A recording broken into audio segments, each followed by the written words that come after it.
Hello and welcome to Animated Wonders, an Explosion Network podcast where we celebrate animation in all of its forms. This is Animated Wonders.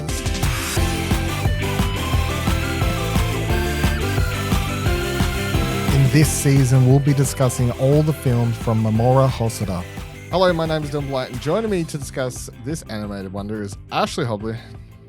Hey Dylan, excited to be here about choosing what topic on to be. It is a hard question, and one I think about all the time personally. This week we are discussing The Boy and the Beast, released in 2015 from Japan. Mamoru Hosoda film, of course, written and directed by himself solely with this one. Studio was Studio Chizu, put out by Toho. Erica Vale, John Swazi, Brian April, Austin Tyndall, and Ian Sinclair are your voice cast. Synopsis is: when a young orphan boy living on the streets of Shibuya stumbles upon a fantastic world of beasts, he's taken in by a gruff warrior beast looking for an apprentice. I have not watched this one before. Really? I didn't know anything other than I'd seen the poster before, so I sort of, my expectations going in were, I guess it's a world where humans and animals live in the same world or some weird shit like that. Not really how it played out, but so my poster one call was not quite right.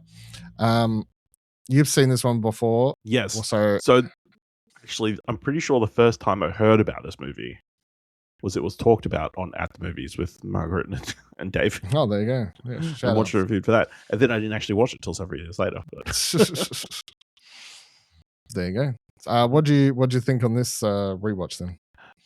It had been several years, so I had forgotten bits and pieces, but really fantastic, really funny, solid action.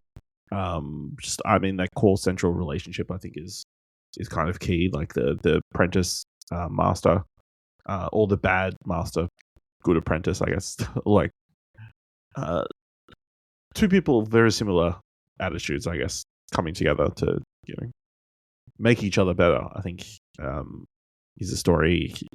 Really interesting world, kind of touching on Japanese, Chinese mythology of gods and becoming gods and that kind of stuff and all that kind of thing, and then all the designs of all the beast people. I think it's a really cool film.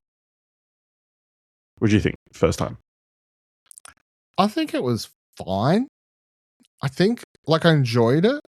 I do think that I've seen this story, or the premise, or what's sort of backing this story, the core relationship with the characters done. It's a very it's a story that's done a lot in Japanese animation, I guess. Mm-hmm. The gruff apprentice and all that sort of stuff. I mean, I couldn't even help but think about Karate Kid watching this to a degree. So I think I Cube was a little bit more antagonistic than that's Mr. true. Miyagi. Yeah, that's true.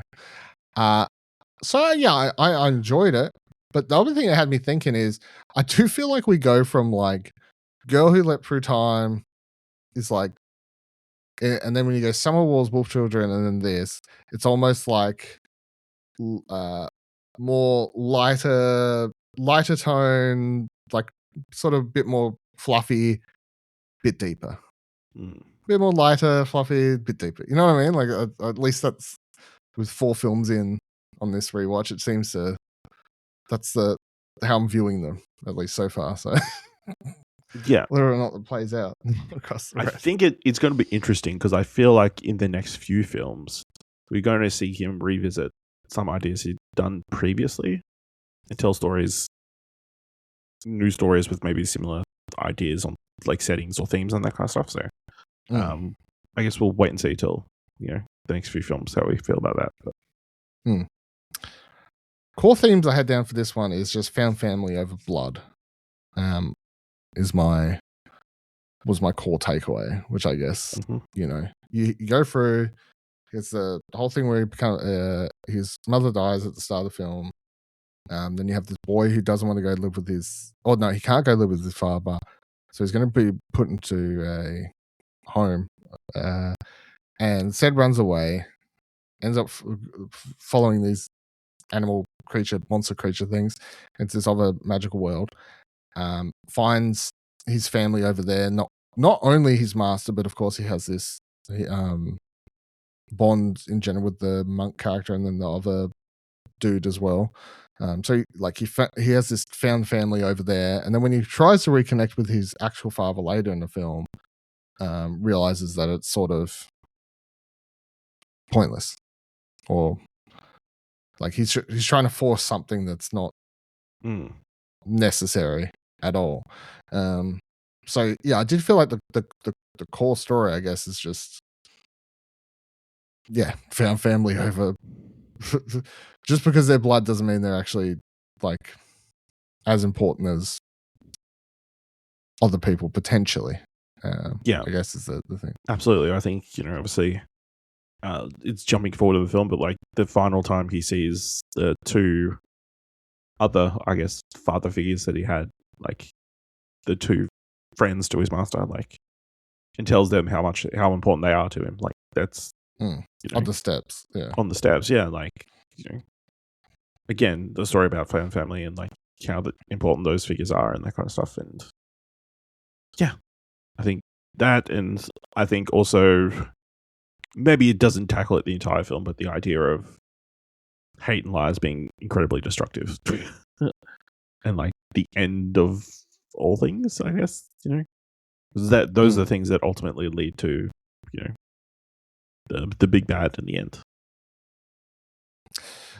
Yeah, I mean, what do you?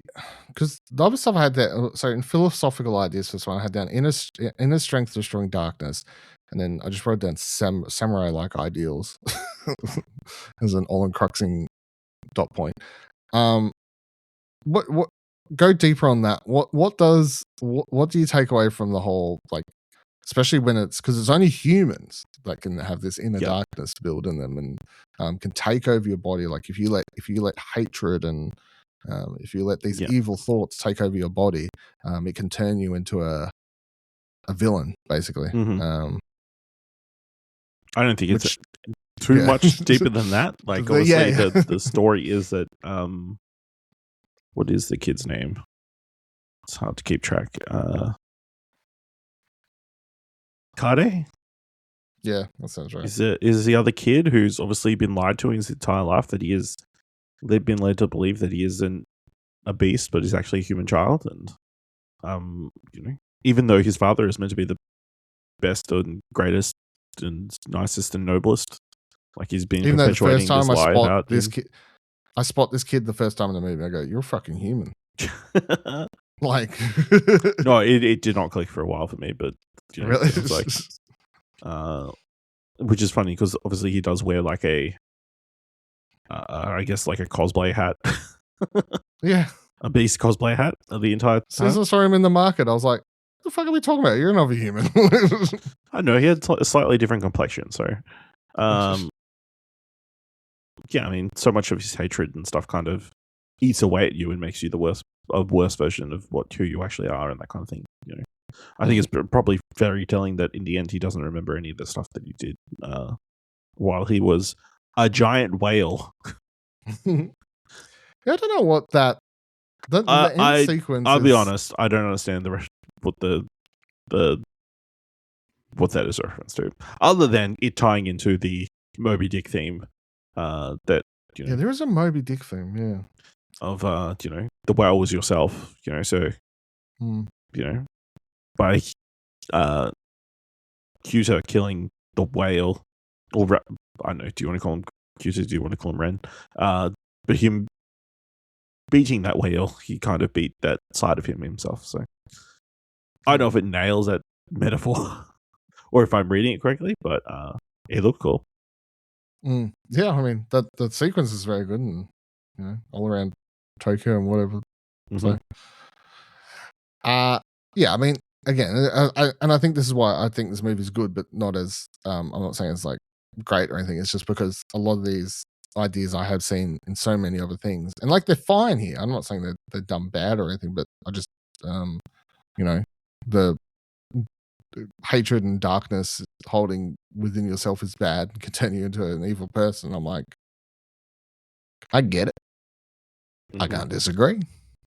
You know, found family is sometimes more important than blood. I'm like, sure, I've seen that before. I can agree. You know, like a lot of these things I just I'm like, yeah, totally. But I don't think it was presented in a way that I felt was done any more exciting than I had seen done in other things before, I guess.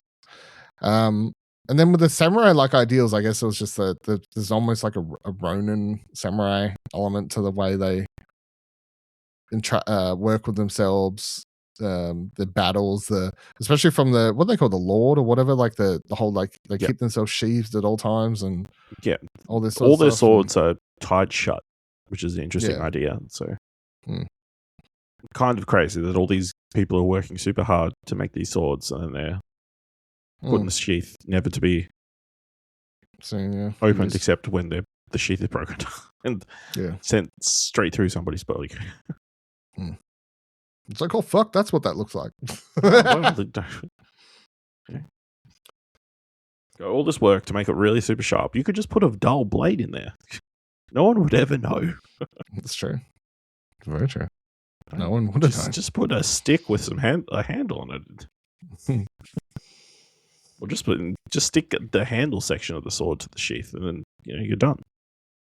Would have worked. Maybe I guess it doesn't have the same weight when you're fighting without the blade. Everyone has an equal weight. On their swords and stuff. Yeah. Animation style, I think, is like, I don't know, stereotypically fine. Yeah, I mean, it's just a Japanese reasonably anime, standard anime fare. Like, obviously, the design of the beast is probably what stands out. They're like pretty bold compared to like some of the backgrounds and that kind of stuff. And the end sequence, I guess, is the standout part. And obviously the whale is like some sort of CG to an extent. Yeah, but I felt like everything else going was underneath the street looked really cool. So yeah. Who's this film for? I feel like it's probably a more male focused film, maybe, but definitely older teens would be target audience, I would imagine. That's my gut reaction. But I feel like you could play pretty broad. I'd say young adults, teens audience, YA audience. But it does feel very male focused. It's very like macho energy for a lot of the film.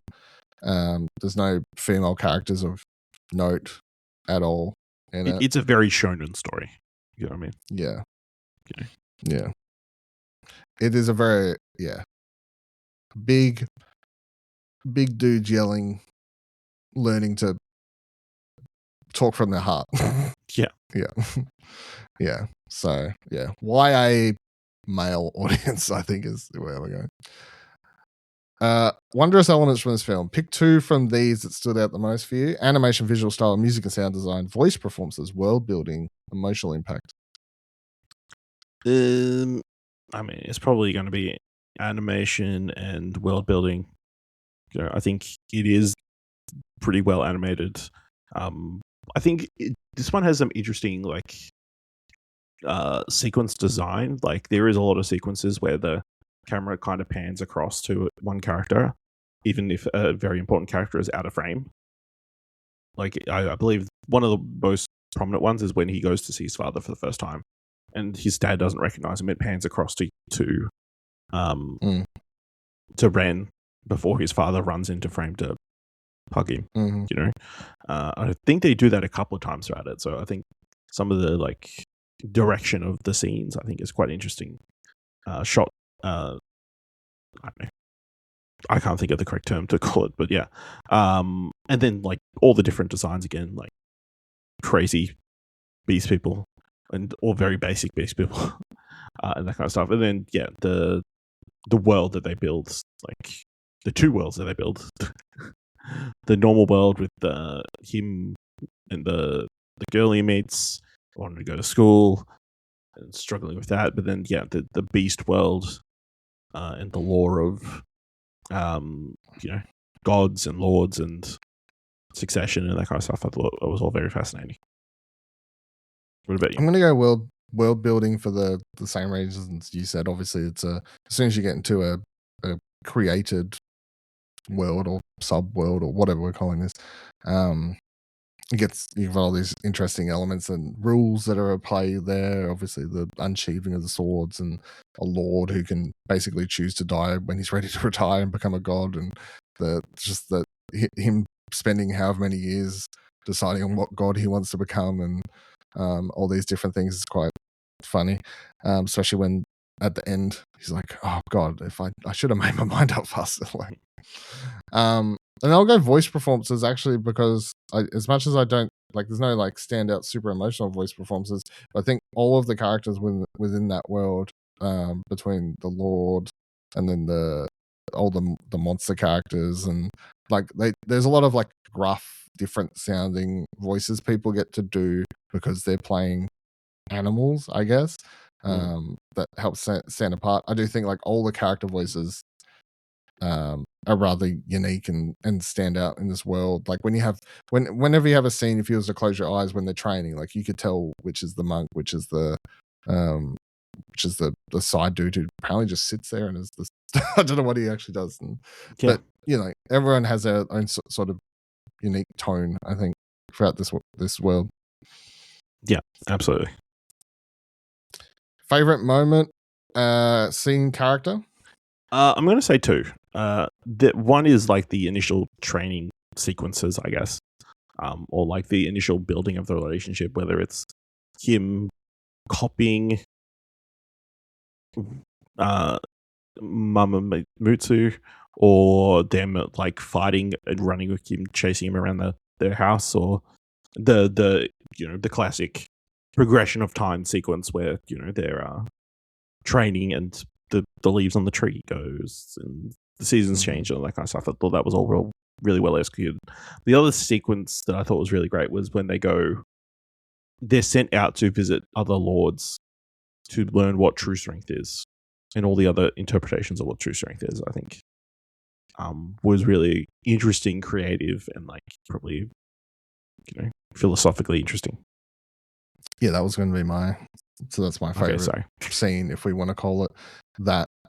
Because that just shows, like, also it's probably they do a lot of interesting visual stuff there with where they go to these different locations, and it's almost like like they sort of bubble the characters within their own little sequence at times there while they're speaking to them, and a bunch of the characters they go to speak to also each are very unique and different and have their own really interesting takes on what strength is, which constantly annoys whatever the sensei character actually name is, but and that's quite funny. It's like true strength is Kumatsu. Abilities. So easy. True strength is the ability to listen to others and stuff. He's like, true strength is fucking hitting someone hard on the head, like all these sorts of things. But and he sort of culminates them all a lot more as the film progresses, because they have to learn from each other, and he has to learn to listen to him to even win the fight at the end, and then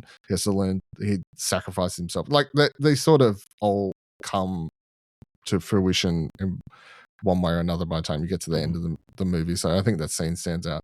But I will give a second one as well, which is to say my favorite character is definitely the little rabbit lord dude. Yeah. Just every time he showed up and did something, I found it very funny. Anytime a character can do that, the little funny thing of just like being able to disappear in front of a character and appear behind their back and talk whimsically at the same time, I always find it amusing. I know it's like an anime stereotype for these sorts of characters, but it's still funny. It's fun. Sorry I took so long deciding what kind of god I was going to be. 7 years. Yeah. I finally decided I'm going to be the god of decisiveness. So, yeah. Good bit. Just a very good bit. Yep. The fact no one said it. One dude in the crowd should have been like, "You idiot." That's a bad choice. It's a bad choice, my lord. Only for him to give it up. No, I'm very decisive. I've made my mind up. Only for him to give it up for Kamatetsu to turn into a sword. To reincarnate as a sword. Yep. Crazy. Makes sense. Why not? In the long run? Yeah. Do you reckon this has a place in animation history? And how do you feel it held up in 2020? I think it held up pretty well. I don't think it's his strongest. I mean, I think, interestingly, I think the poster is is very memorable. Just having the Boy and the Beast there in the center, and obviously Kametsu's design, I think, is very striking. But I don't know if it's at the tippity top of anybody's best animated film lists. Yeah, I don't think it has. As I said, I'm very just fine lined on this one. It does fit. It does have and I couldn't put my finger on it, but it does have that early 2000s animation vibe to it to me. And I know it's not early 2000s, but sometimes I watch early 2000s animated films and there's just a certain vibe, and I got that from this. So I'm going to say I don't think it held up super well. It was fine, but just had that. What did the kids call it? The ick? You had the ick. Okay. I had the ick. Somewhat from this for some reason. Any other things you want to go over? Do you know what did give me ick? Old mate, going weird on his female friend. Showing up and then creeping up on her and intimidating her with his hands over her head or something. That was a weird sequence. That was the other one where the camera movement when he's beating up the bullies the first time. They're focused on her, and she's beating him. He's beating him off camera. Yeah. Beating them up, not beating them off. Yeah. I was like, phrasing. We hope you've enjoyed this episode of Animated Wonders. Let us know what you thought of the film on social media at explosionnetwork.com/follow. If you enjoyed the show, you can find more podcasts, reviews, and pop culture coverage over at explosionnetwork.com. And if you'd like to support the podcast and Explosion Network, head on over to explosionnetwork.com/support. Until the next episode, remember that animation is cinema.